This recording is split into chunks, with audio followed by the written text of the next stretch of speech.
Sure. I'm Jerry David Mulligan. This is the Mulligan Stew podcast and CKUA Radio. And I have Ken Ehrlich. Finally, as I've been talking about him, I have him on YouTube. I've got him on video. I've got him on audio. We used to do this by cassette, but that's a whole other thing. How about 8-track? About 8-track, yeah, it's about 8-track. Yeah, little mixes with coffee stains and donuts. This is a joy. I asked when the Dr. John album was announced, things happen that way. I said, well, look at the lineup. Who can talk about this album? And I realized I didn't think I would ever have a hope in hell of Willie or Aaron Nelson or Aaron Neville or any of those guys. But your name popped out and I went, there you go. Let me talk to Ken. Because you know your music, you know your people, you know this business and how it works. Thank you. How did you come to meet? I'll explain a couple of places where I crossed paths with Mac. How did you meet Mac first time? Well, the first time I met him, I hate to admit how long ago it was, but it was in 1974, and I was doing. We had just started the PBS series Soundstage, and the first show we did was called Blues Summit in Chicago, and it was basically a tribute to Muddy Waters, who had just returned from his illnesses, and I thought maybe it was an accident. I think he'd been in a bad accident, and so we booked it with what I was really doing was, and I think you will remember this. There was a great album that Chess did in those days called Fathers and Sons. That Marshall yes, the live one. Oh, it was a great album, and it basically long distance call. That's the track I keep playing. Just long distance. Brought together these generations of Muddy's generation and the younger guys, and some of whom were on Chess, some of whom weren't. Anyway, all I wanted really do was steal it. So we booked it, and I had Muddy, I had Willie Dixon, I had Coco Taylor, I had about a half a dozen of the really great, they're not even first generation, but second generation blues guys. And then the young guys turned out to be Johnny Winter, Mike Bloomfield, Buddy Miles. There were a couple of others. And then I booked Mac. Yeah. Because I had never met Mac before, but I was a fan. And he came to Chicago to shoot the show. And I probably, maybe when we finished the rehearsal the first day, first of all, I was captivated by him. I'm a bad piano player. He was a great piano player.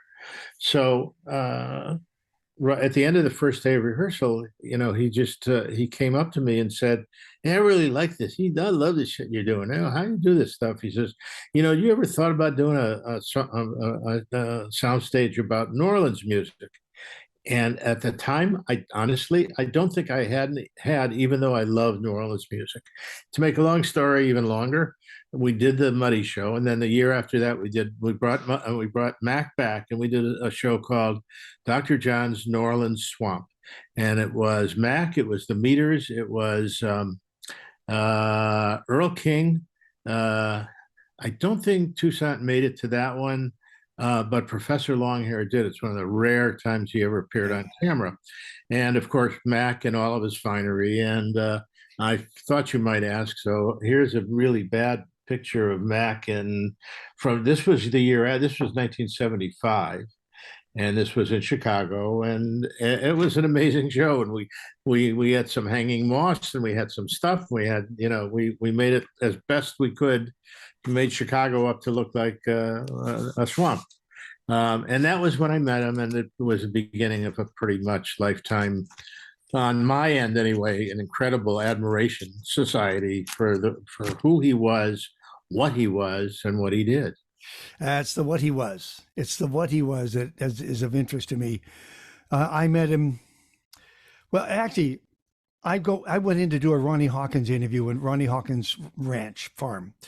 And he's in a tiled room, so it's kind of bouncy anyway. He's at the piano and he's listening to demos for songs to record. And it's Mac coming out of the speaker, a cassette. The eerie sound of his voice in that tiled room stuck with me. I said, who is that? Who is that? This is Mac Rebennack's Dr. John. I saw him later at the Last Waltz. I finally got a chance to interview him at the Town Pump in Vancouver. And somebody previously had told me, ask him about his fingers, his hands, because he's playing piano. And I said, well, let me see your hands. And they were, I said, how'd you get those cuts? He said, knife fights. Yeah. And he had lost, part lost of his finger. Yeah. And so we couldn't play guitar anymore. The dark times, he wrote about it in his book, and we can talk about it without, surprising anybody. How did he survive those days? How did he survive drugs? I don't know. Obviously, we walked in and out of each other's lives intermittently. They were almost always related to TV shows we were doing, and there were gaps, and I could see changes in him. And I think there were probably a couple times, probably sometime in the '80s, when he was not in good shape, that I saw. Matter of fact, I don't know that he'd mind my telling the story. I know I've told it to Carla when we did the show in '75. He asked me. These were PBS shows. We didn't have a whole lot of limos, and I actually I used to go to O'Hare and pick up the acts, and I'd spend a half hour driving them back to the studio, which was great fun for me, because if I knew him, we could reminisce. If I didn't know him, whatever. Anyway, he had a little piece of paper, and he gives me this piece of paper. He said, "Can you take me here for a minute before we go to the station?" And I didn't recognize the address. It was not in a bad neighborhood. It was kind of like northwest side of Chicago. And we went there, and as he gets out of the car and he goes in, I realized this is a methadone clinic, and that's where he was going. So that was kind of like, we didn't talk about it very much, but he knew I was aware of the downtimes. So, which, by the way, getting to the record, I still call it a record. Sorry. He really deals with in a Mackian way on this project. Yeah. These two songs in particular. Need a little crib sheet just so I don't mess it up. Sleeping Dogs Best Left Alone. Yeah. Give myself Holy Water. Both of those, two of the new songs on that album, deal specifically, one with his recovery, and two with Holy Water being bad stuff that he spent his whole life dealing with. Not his whole life, until he got clean. And when he did get clean, things fell into place. Everything, it wasn't just happen chance, it all fell into place. He was a different person. The old danger that you hear about, well, wait a minute, if he cleans up, he's still going to be as great as he was. Yes. Musically. He was as good or better, really, all the way through. Amazing. I just didn't know anybody like him. The project, the album, Things Happen That Way. Did you want to be in that room? Were you available? Did you? I obviously would have loved to. I didn't. I want to make it clear that I didn't come aboard to this until after it was done, and like anybody else, I heard in advance of it, but I didn't. It was like, hey, we got a new Mac album. You knew him, he knew you. Would you listen to it? And of course I listened to it. And, first of all, you close your eyes and you get transported, and but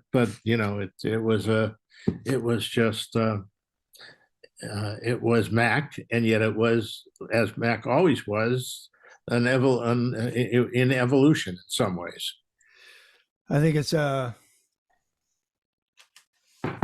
I think there's a quote here. I love this quote. The writer Chris Rose describes Mac's voice as a mashup of Tom Waits, Phyllis Diller, and a bullfrog in heat. Yeah. I went down to San Francisco and checked out Big Daddy Tom Donahue and discovered that underground radio was starting in '67, early '68. I went down there, spent a week there, realized what I had to do. Came back, ordered all the albums. And so when we finally launched the first underground station in Vancouver, there were two albums came in. Taj Mahal, the first Taj Mahal album with Ry Cooder, and the Gree Gree album. And I went, what the hell is this? But it all came to be, and it ends up, and we still see these elements on this new music. Absolutely, absolutely. You know, I'm an old guy. I promise you, I'm older than you. So my first musical loves were probably a little before yours, but they were Huey Piano Smith, and they were Jesse Hill, and they were, they were all these New Orleans, and I will confess it was before. I certainly didn't picture myself spending my life in it, but I loved the music, and so getting to know him and getting to know, having somebody that you could sit with and he could talk to you about James Booker, he could talk to you about what was Memphis Minnie. Bobby Marchand, and it was like, God, it was like everything I missed when all I could do was put my little 45 on a record player. I got from Mac, and both in person, but also always on record. These are songs that speak to the last act of a life. I mean, I'm talking about Willie and he doing that duet, but then the words start to take on a completely different weight, right? A texture. Yeah. I was just talking to Scarlett a little while ago and talking about that duet in particular. And I don't think I heard this the first few times I listened to the album, but I listened to it in anticipation of our conversation yesterday, and I've worked with Willie a number of times as well. What it really, to me, it's one of the keystone numbers on that album for a number of reasons, not the least of which is the song. But this mix of these two voices, I had always felt that Willie Nelson had one of the sweetest honey dipped voices in the history. I mean, it was butter, Yes. And Mac was the other guy. Mac was the rough. Mac just walked out of the jungle, out of a bear's lair, And here were these two voices that were so totally different, but the mix of them, even when they were singing lines in unison, it wasn't just harmonies. When they were singing in unison, it was like it probably took me back to some of the early Mac stuff because it was different than anything I'd ever heard before, and yet familiar because of that. I never heard anybody do a different turn of "Give Me That Old Time Religion." Yeah, I've always heard it sung straight out and strummed, whatever. This is different. I don't know a lot of family secrets, but what I do know about this record, which pertains to what you just said, is that Mac had total editorial control on this, creative control on this record. And he probably didn't on some of the other projects in the early days. By the way, he had great producers in those days. And I'm sure a lot, you couldn't really direct Mac. You could try. But this album, when you listen to it, that he was in charge because he took some of the familiar songs, he just kind of retranslated them. He gave them a new life, and Give Me Old Time Religion is one. Guess Things Happen That Way is one. Almost every song on the album, the classics, the standards, they were newly minted. I'm kind of intrigued, Ken, by Walk on Guilded Splinters, which was on that Gree album of 1968. I never thought he'd go back and re-record it in any fashion, except for maybe live. But to do it with Lukas Nelson and the Promise, and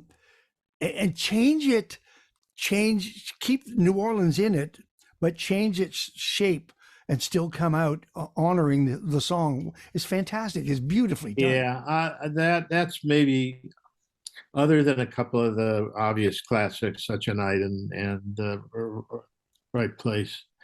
Walk on Guilded Splinters to me, and I think I've said this to a number of people over the years, to me that is Mac's Rhapsody in Blue. It just is. It's timeless.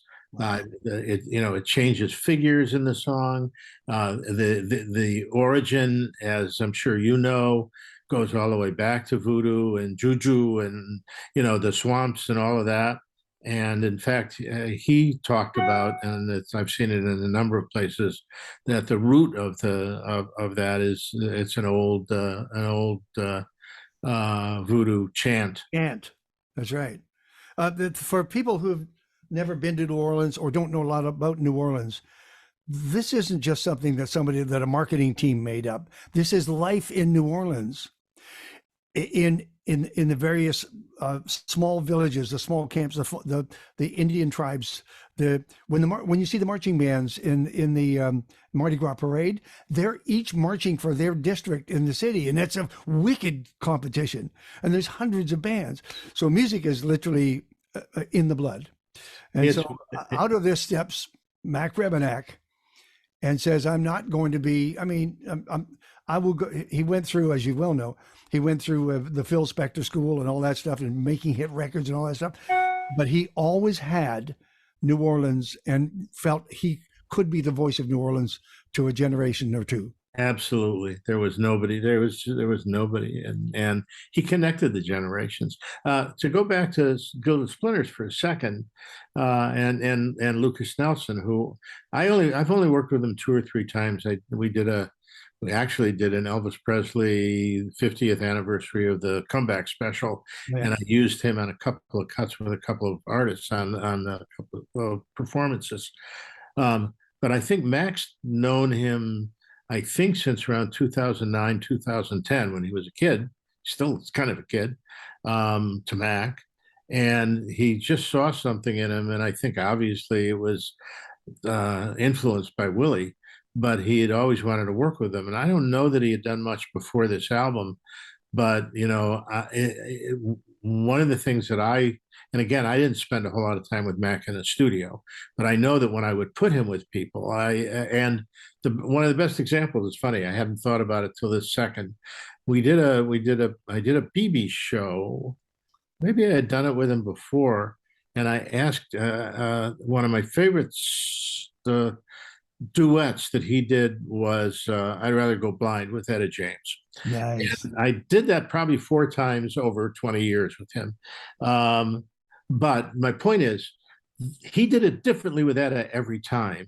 And you could see he was kind of like understanding of the artists that he worked with, so that it wasn't just about, we're going to do my song, this is how we're going to do it, and that's, I think, why Walk on Gilded Splinters is so successful, because obviously there's a lot of Lukas in that. It's still Mac's song, and it'll always be Mac's song. But I'm convinced that Mac listened to Lukas and then said, "Okay, what about this? What about that?" And I think it's. I'm not here to pump a record, but I have to tell you, that to me is every cut is wonderful, but that one is just because, like you, I'm sure we're so familiar with that song, to hear it reinvented again in this form was magical. You just made me realize that the person who told me to check out Dr. John's Hands was Etta James, who had played that same club about 3 weeks earlier. Yeah, I had to wait until 3 a.m. to get the interview. That's why I remember. They were incredible together. There was a magic, and you can Google it. It's there are several of the versions. I did it on the Midnight Special one year. Yeah. I did it on this BB show, and I think and I did it in Chicago on one of the soundstage shows. But every one of them is a little different, and I mean, these are 2 people that you don't necessarily want to picture in bed together, but they loved each other, and I mean that with great deference and love. Ken Ehrlich has joined me as this wonderful guest, and by way of the fact that he's wrote the liner notes for the new Dr. John album, Things Happen That Way, and spoke at his memorial funeral and a great friend to Mac Rebennack. Who better to just talk about this music and Mac's life? Because there's still generations who have no idea who he is. There are people who will discover him far too late in their life. They could have had him all along, but he's there. Seeing him at The Last Waltz, by the way, was fantastic. Oh. And Such a Night. Yes, of course, sing Such a Night. Of course. And the band kicked in, the horns kicked in. He was in his glory. It was, I obviously, one of the great misses of my life was not being there and not knowing about it. I think it was 75. 75. Yeah. It was actually even before I was still in Chicago. I had moved out here, but I mean, it's there, you know, and I probably have about 9 different formats of it and still watch it. The only reason I was there because Robbie invited me. That's he said. Oh, of course, you got to see this. Yeah. Were you surprised when Mac passed away? Was he healthy? I was, because they had kept his illness. You know, that he was declining quiet for so long. It was one of those shocks. All of a sudden, you know, on somewhere. So I did. Does that mean that he knew that this would be his last record, do you think? I don't know. It's that's above my pay grade. I don't know. I know that both Carla and Scarlett have told me that he was aware of his mortality, which is one way of saying I know I'm not going to be here forever. They may not know my expiration date, but I know that you know it's. But yeah. Do you hear that in the songs like I do? Absolutely. Yeah, I'm sure he. Again, I don't know. I you know, that was a very complicated brain inside that head. So, you know, did he think that he was going to keep going? Did he think that you know? I don't know. I don't know a lot of people that, you know, that don't think they still have more in them. So I couldn't speculate. Well, I just one thing, just to your comments, because your ears tell you've got good ears. The Traveling Wilburys, End of the Line, which might have been a knockoff song for those 4 guys, because they were, you know, everybody was contributing. They all had lines. They could finish a song in an afternoon if they wanted. Yeah. But it's a different read to it. It's quite different. They were. I think you could say that about pretty much anything on the album. Yeah, when I remember going back to the Wilburys version, I actually, what you just said, I felt it was one of these that came together in a studio. Okay, hey, how about this? You know, let's try this. Let's do that. And it had a form. There was, but you know, but again, the way that it was done on this record, it was just very. I don't know, and I loved Aaron on it. You know, I mean, it was beautiful. Really, they were great friends. Yeah. My goodness. The guest things happen that way. The actual title track. People will know the Johnny Cash version. I went back and listened to the Jack Clement's. It's a song that's been around a long time. He's probably played it just messing around. I'd never heard him do it in concert. It kind of surprised me, that one. I had never heard that before. But it was funny because, you know, again, after he passed away and they had asked me to do this, and we were talking about country music and about the greats, you know. What I remember is I was with him one day in New Orleans after a Jazz Fest performance. And he said, anything you want to hear, because he would do that occasionally. He was sitting at the piano. He had a gig that night. And I said, did you ever do You Win Again, the Hank Williams song? He said, yeah, I've done it live. I don't think I ever recorded it. I'm not sure. And he did. Do you know the song? It's a classic Hank Williams song. And, you know, he did I'm So Lonesome I Could Cry on the record, but You Win Again, and he did that song, and it was drippier than Hank's version. It was like he Macified it, which is a word he likes to use. You know, yeah, no, he had a knack of, you know, again, without I think I said this to somebody the other day without hurting it. He just made a lot of these songs. I don't want to say his own. That's kind of arrogant, but he certainly put his stamp on them and said, I'm not saying I'm going to make it any better, but I'll give it a little of me. Very humble guy, as you know. When's the last time you talked to him? I suspect it was a jazz fest a few years ago. I go every year. Then I missed the same number of years. Jazz Fest missed the last couple. I didn't get down there this May. It was the first one I missed in many years, but I'm sure it was there. I would see him, when he was touring. It didn't come out here that often, but there were shows that I went to here. But I'm sure it was in New Orleans, and he would, there was always this kind of like. You walk in, and he'd be sitting there. He'd have his hand on the cane, whatever, and he'd see and squint at you. Trace one eye, you old asshole! What you doing here?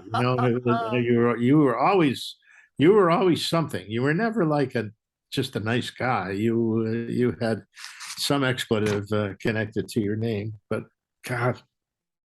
It was yeah, and he was always gracious, and I would go to the shows at night. When he would, almost inevitably he would play tips, one night or whatever, and they were always a little different. Is just a guess. I'm not asking because, as you say, you don't. This part of the story none of us know. Are these his last tracks? He recorded a lot. He was in studio a lot. I know we're going to get live recordings and B-sides and demos and whatever. I just kind of wonder if this is the last hurrah. I don't know. I don't know. I hope not. I hope there's a lot. We keep finding things from everybody else. I hope we got them from him. Do you know if I know that Dan Arbach is doing a documentary on Mac, and I'm wondering if they were rolling a camera in the studio for this. That I don't know. Yeah. I don't know. Be nice if somebody had. It'd be nice. And it's a great documentary. It's a great documentary. Once it gets done, put all that music together, all those years, moments, that will be something else. I can hear. I think of when I hear Mac, I think of Memphis Minnie. I think of all of the music he must have heard in his father's shop growing up, because it was an electronics store, so you knew there was a or at least something playing music. But there would all the way back to King Oliver and Louis and stuff like that. I know it was a music store. I mean, it was electronics and stuff like that. But I for some reason I always thought there was a record section, and he would listen to, he would get stuff there, and that's what kind of formed him to a great extent, were the records that were in and out of that store. But then he kind of said, okay, I don't need to listen to this anymore. I want to, and he went out and started looking for it elsewhere. What's his place in New Orleans music, Ken? Oh, that's a tricky question. I mean, there's the Louis Armstrong era. I always put him with the piano players, although he's so much more than that. And to me, it's Fess, it's Booker, it's Toussaint, it's Mac. I'm going to leave people out, and I'm going to regret it. But from that era, because they were all pretty much of the same era. And pretty much the same age. Booker may have been, Booker was around the same age. Toussaint was around that age. I mean, these guys, if you take them together, I'm sorry, Toots Washington was another one. Yep. You put them all together, and you have a history, because they operated on two levels. It was what they took from the generation before them, the barrel house guys, the professors, the whorehouse guys. It was them that they were influenced by them, and then they in turn influenced John Cleary and influenced this one. They passed it on. And that was maybe the greatest thing of all that they did, was they either purposefully or just by osmosis, they moved it on to the next generation. So we still have some people like that around. John Baptiste. John Baptiste, absolutely. Yeah. I mean, Mac's in there. Oh, absolutely. There's no question. Mac, but Mac's, again, there's an offshoot there, because Mac, Booker was pretty awesome as a performer, but Mac's persona, it was just so, there wasn't anybody like him. Just wasn't. You spoke at, as I said, Ken, you spoke at Mac's memorial, his gathering, all of his friends and family. And you were kind enough to send me the words that you wrote and spoke that day. There's two segments. I'm torn because I don't want to ask you to make a choice. Or I'm wondering if you would be comfortable reading the part that starts with the writer Chris Rose. It leads into the last page. The writer Chris Rose described his voice as a mashup of Tom Waits, Phyllis Diller, and a bullfrog in heat. It was all that and more. It was a midnight murmur from the other side, a rogue lexicon that was neither black nor white, but somewhere in between. It was the voice of a man who could write angelic melodies with the great Doc Promise and also enjoy squirrel brains for breakfast. Mac operated in a parallel universe of syntax and syncopation. He coaxed the words that aren't in the dictionary and found creative uses for many that are, conjugating them in previously unimagined ways. This is the part that I love doing when I did the thing, because to me, just a little aside, was I knew some of them because I had a lot of these I had heard from him, but then I called a few people because I didn't want to get them wrong and I didn't want to miss some. So I actually called Keith Spera in New Orleans, and I called I don't remember. I called a couple of other people and asked them, I called them Macisms, and I'd never heard anybody collect them. They should be a book, and hopefully they will be. But this is what he conjured words that aren't in the dictionary, and found creative uses for many that are. But you always knew what he meant. He would introduce his band as this great aggravation of musicians. When someone asked him about songwriting, he'd say, "I don't write songs, I decompose them."